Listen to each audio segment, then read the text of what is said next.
Lithium-ion batteries are the future. And it's not just for racing enthusiasts seeking weight savings. Big car manufacturers are hyping up these batteries for their advantages. They absorb energy better, meaning faster charging, and they last way longer, reducing replacements.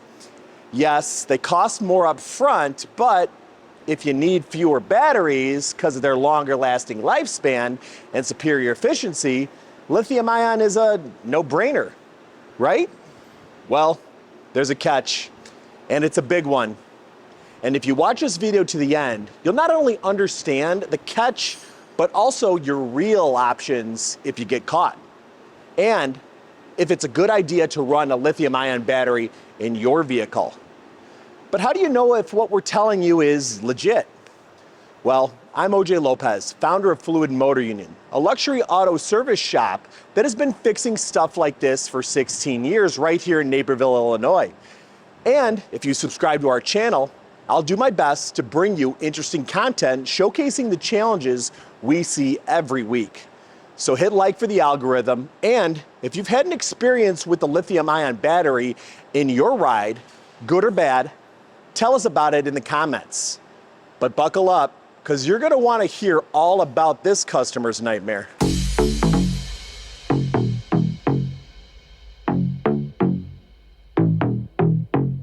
A customer's 2019 Lamborghini URUS wouldn't start. The battery's so dead, jumping it was fruitless. The only option? Towing it to the dealer. The owner expected a pricey replacement of his Li-ion battery, but he wasn't ready for the $12,000 quote. And to make matters worse, there's a back order with no ETA. Weeks, months, no one knows.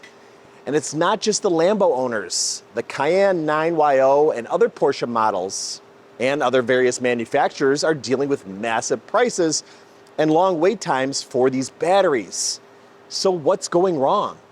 These cars aren't that old, and lithium-ion batteries are supposed to last longer and be better. Yet, they're failing faster than traditional lead-acid setups. We need to understand the thought behind the switch. So let's do a quick comparison. Lead-acid batteries are old school, right? If you drain them down below 50%, you risk damaging them. But lithium-ion, they're the new kids on the block. Drain them to 20, even 0, and they keep the same power delivery all the way down.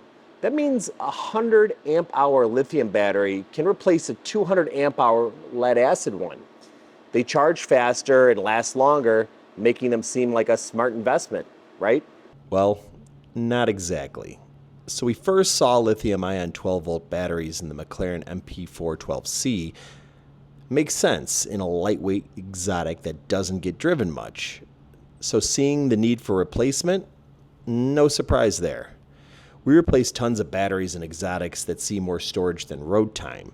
Sure, the $5,000 price tag was a shocker, but it's a McLaren. Now, traditional car manufacturers are jumping on the lithium-ion bandwagon, but here's the kicker. These batteries are advertised to last 10 plus years and are dying in just 2 years, and it's causing massive headaches. From my perspective as a mechanic, here's the deal. The default charging system probably improperly charges the lithium-ion battery. Why? Well, engineers can't account for all the operating conditions, temps, and driving styles. And with a smart system watching and providing constant feedback to this charging system, this leads to overcharging damage during normal use. Storage situations where low charge glitches rapidly discharge the battery. Overcharge protection opening up the controller and dropping the voltage to 0, necessitating a reset. Now, Porsche special scanners can sometimes reset this, but it's not guaranteed. The controller erroneously but irreversibly marking the battery as failed, even with healthy cells. Porsche hasn't been clear with customers, and because of the nature of diagnosing with an integrated controller, the only option if any of these things happen is replacement, leaving owners stuck waiting weeks to months for overpriced batteries. Top it all off, batteries aren't typically covered by warranty, And Porsche charges around $3,000 for a battery, with some reporting quotes for over $1,000 in labor. It's a mess. Because these batteries have an internal CAN logic board that disables the battery if it falls below a certain charge state, and if it says it's a bad battery, you're stuck. It's unfixable without dismantling the battery and replacing that board. Meaning good luck if you're getting the dealer to try to do anything but quote you a new one. Fear not, if you're just seeking to replace the battery, a qualified independent facility should have no problem tossing in a new one. Despite the scare tactics from dealers and the internet about these batteries and the registration procedure, these shops can handle it in less than 30 minutes. We've installed tons of lithium-ion batteries for customers, saving them thousands using the same exact parts from the dealer. However, it's an expensive battery and there's not much we save you on the actual part. If you want to take a chance, there are services to ship your battery for repair costing about $700 to $800. But you won't know if it's fixable until you've shipped it and they take a look. If the cells are bad, you're out of luck. And in the same situation, minus the shipping. Good thing these things are so light. So what's the solution? This URUS has got me thinking. The same Cayenne 9YO chassis that uses lead acid batteries internationally, meaning there's lots of engine and battery configurations abound.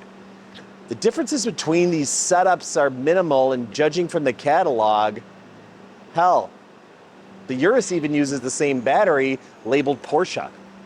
What if we found the parts and installed them and reprogrammed the vehicle to recognize the lead acid charging strategy? Sure, the parts would cost more than just replacing an AGM lead acid battery, but we could potentially do it for around 1/10 of that quoted cost and much faster. Now, we haven't done this yet on a Cayenne, but with Porsche's diagnostics that support your vehicle, it'll just list the battery types like gel, AGM, and lithium. The registration might be the same as any other battery that uses a BMS since 2009. And while I have swapped flood acid to a gel or maybe an AGM, lithium ion might be just as easy. Now, Lamborghini's diagnostic interface is a little different, so it might work and it might not. Basically, we'll approach it until we hit a snag. But let's dive into this retrofit. It might not be easy, but if I'm right, it could save URUS owners a lot of money, time, and headaches. But more importantly, it'll give you more to consider as the tech becomes more prevalent in everyday vehicles. All right, so first things first, before we start removing the battery, I have to make sure that we are actually going to be able to get in here and do the coding we need to retrofit the battery. So right now, I'm making sure the URUS software, which is the factory Volkswagen Audi Group software that Porsche runs and can run in the background with Lamborghini, is actually up and working. And who I'm using for that is a company, mysupercarexpert.com. Marco Trampano is on with me, remote desktop. We're going through, checking the car, making sure that before I get started, it's going to be able to take the coding. A lot of times when we're doing remote programming, we have to uplink and get the files from other people. So pretty typical, but that's who I use for these sort of services. He's in here right now, and I'll show you what's going on with the battery in the next step, if you follow me. So on these chassis, and as you know, not only is Lamborghini using this chassis, but Porsche and the Cayenne, Volkswagen, and Bentley. All of the battery locations are going to be down here on the floor right here. That is the lithium-ion battery. There, you see it right there.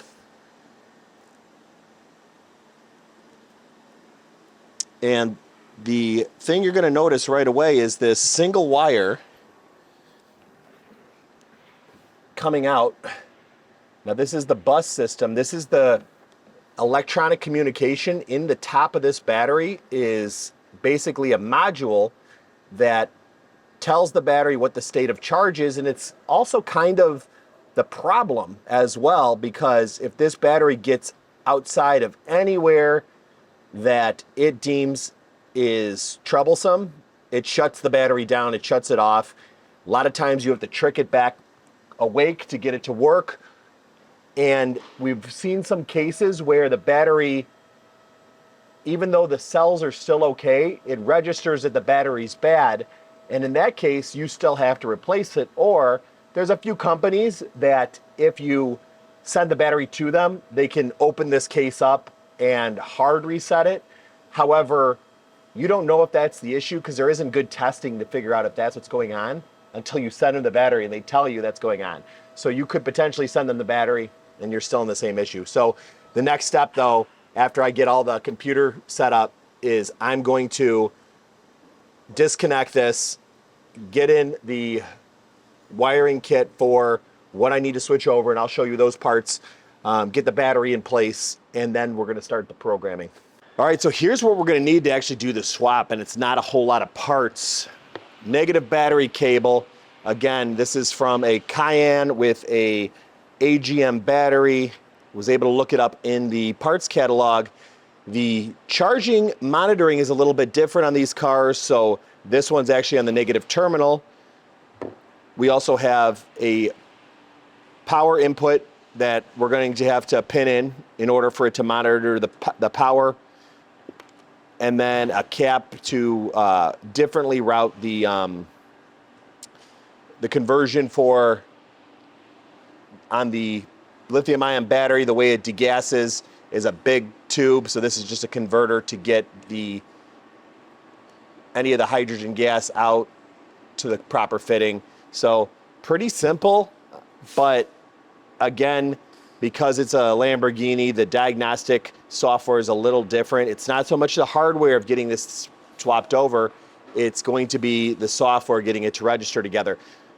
Now, you'll notice that this battery is a little bit bigger than the other one as well. Lithium ions pack a punch in a small space, so being that this is a big SUV, a lot of consumers, stereo system, I definitely don't want to put something that's the same size for the battery inside of there, because that would just mean less capacity. So I'm going with as much space as we can fit in that thing, and as you see, we're a few more inches longer in that space, but it's going to fit, and it's going to make this thing have no issues starting up and running all those electricity consumers. So, all right, everything's linked up. We're good to go. I know that I'm going to be able to hopefully get this car coated once it's all done, but now we got to get this battery out of here. So it actually looks pretty simple. So just follow along and I'll kind of show you around.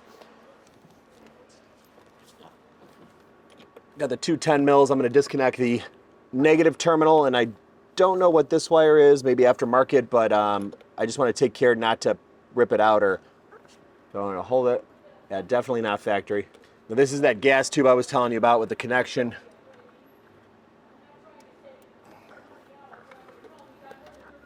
And then we're going to disconnect the module here on top of the battery. Now that I have all this disconnected, I'm going to take off the positive terminal, and that'll allow me to get to the strap and battery hold down.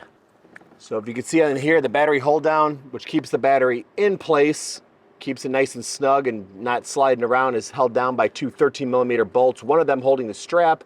So I'm just going to zip those out of there, and that should allow me to lift this thing out.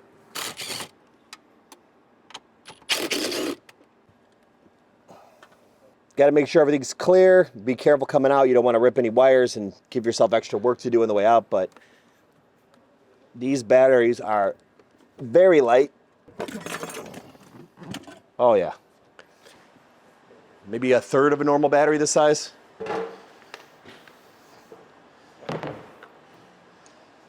And like I said, you can see the size difference.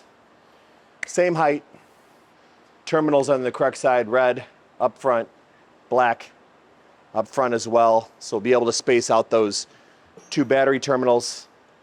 But next step is going to be replacing this cable. which goes under the carpet a little bit, but I think I'll be able to get to it. So let's check it out here in a second.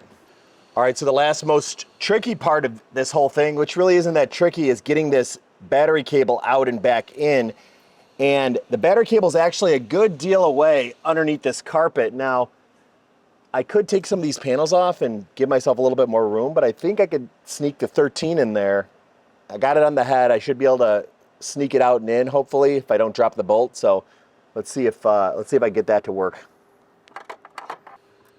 Oh yeah, that's just enough room. Man, how long is this bolt?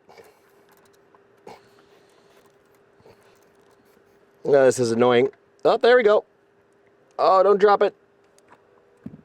Nice. Got it. That guy's somewhere in that area.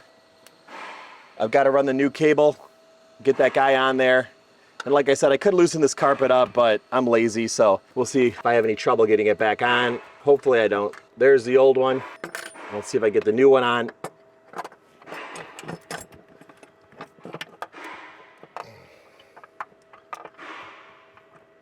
All right, now the tricky part, that is tight. Oh boy. I've got it between two fingers, just enough room to spin it. Oh, it's tight. Kind of a pain in the butt. Oh, that's not fun. I got it started, but whew, had to really apply some pressure up to get my hands in there and then spin the bolt like this. Now, hopefully, I can get this back on there without knocking the bolt off. Should have a few threads on there.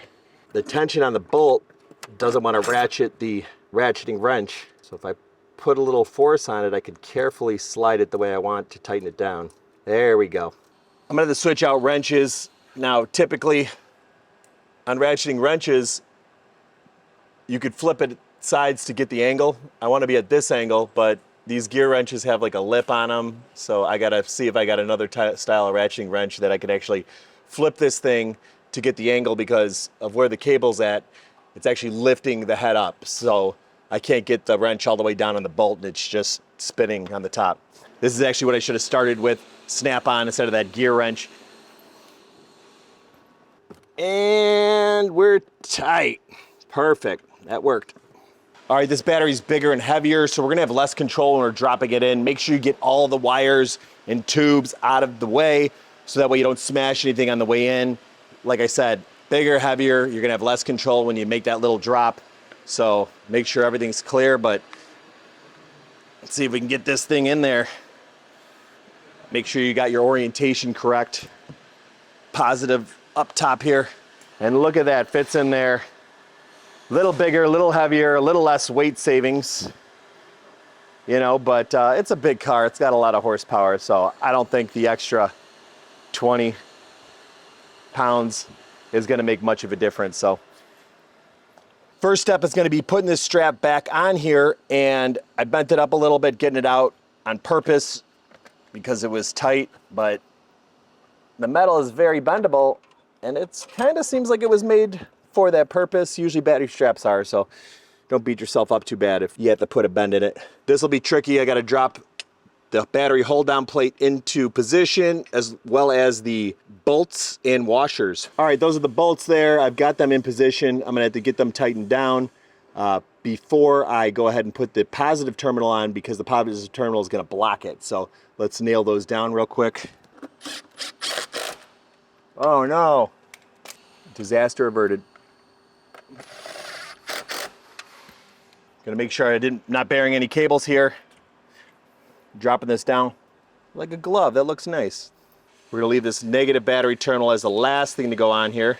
This is that CAN connection here that was on the battery that's going to this connection for the negative terminal, swapping from the module to the terminal, and that's the part you have to program to tell it that it's got a different signal coming down that line from this point on. Otherwise, the car will not recognize the charging, and that's when you get the problems. That's why you can't just toss this battery in there and have it work. This is that converter that I was telling you that takes the gases that are emitted, the hydrogen gas from naturally occurring electrolysis inside of the battery as the energy goes through there.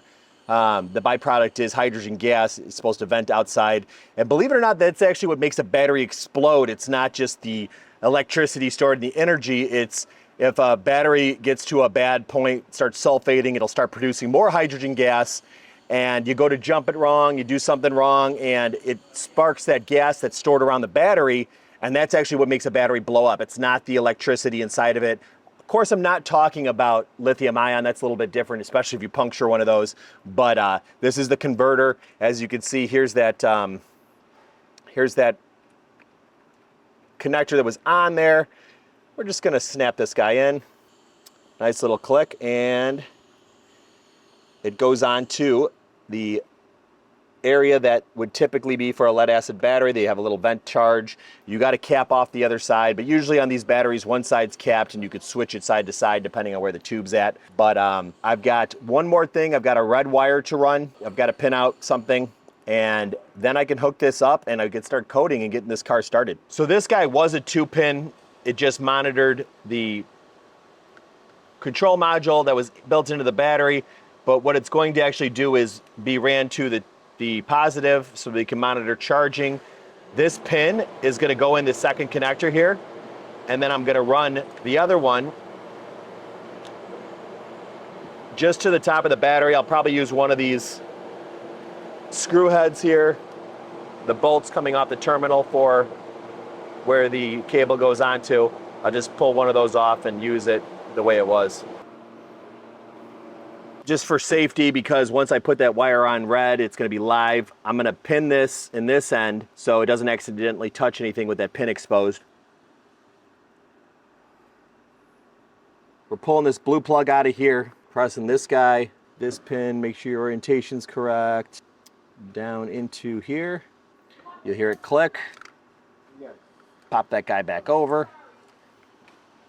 Make sure this is routed properly. Underneath, you don't want to have it laying over everything, getting in the way the next time. Now we can put this guy on this terminal. Get the bolt down here.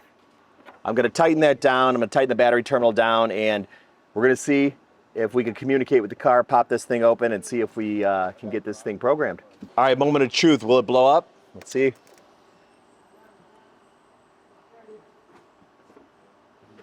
It did not blow up. Everything's snapped down, everything's routed pretty cleanly, except for the stuff we didn't do.